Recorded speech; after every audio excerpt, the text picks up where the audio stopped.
First working set natin, Miss Lilac. So, 3 exercises tayo. Tuloy-tuloy natin siyang gagawin. Tapos, kailangan natin is dumbbell. At least, minimum natin is 10 pounds sana. Tapos, again, 3 exercise. First is deadlift tayo using dumbbells. Tapos, dumbbell row. Then, switch tayo sa reverse lunges. So, circuit training natin using dumbbells. Tapos, posterior work na rin siya. Likod natin, tsaka yung legs natin. So, pakita natin. Ito yung una po, deadlift tayo. So, sa side. So, slide down.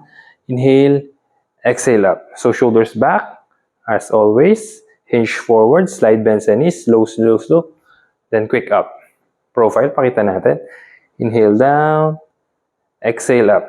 Okay. Konti lang yung bend sa knees. Check yung likod natin. As always. Flat yung gusto natin. Rise. And then, keep natin yung dumbbell sa gilid natin. Okay, so ito yung first exercise natin.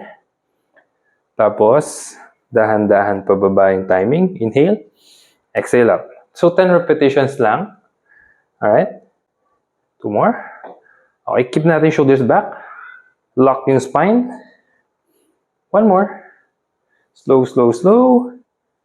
And then, up. So, switch agad tayo. Walang babaan ng dumbbell. Switch tayo sa second exercise natin, which is dumbbell row. Down. Okay, deadlift position. Tapos, yung dumbbell naman, as you can see, maghahang na siya sa tuhod natin. Align yung arm natin. Okay? Hindi natin dito kukunin. Dito lang siya tapos papunta sa likod. Elbows in, malapit sa katawan. Okay, so 10 repetitions as always. So, exhale. Exhale. Exhale. So, slide bend sa knees. Abs tight. Avoid natin yung swinging. Elbows papunta sa likod.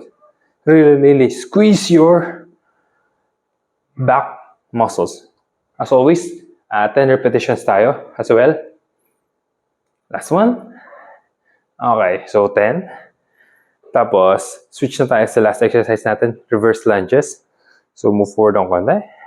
Then step back, down, rise. Wala pa rin babaan sa dumbbells. So, 10 each leg. Pakita natin profile. Down. Switch legs. Inhale. Exhale up. Down. Inhale. Exhale up. Remember, both knees at 90 degrees. Ayun yung goal natin. Down. Lift. Okay. Big step back. Unang magbe-bend yun sa likod. Down. Rise up. Switch. Tapos abs tight. Keep them brace. 10 each leg. Okay, so nawala na ako sa bilang. Alright, so kunyari 10 na yun. So, ayun po yung first exercise natin. Set of exercise.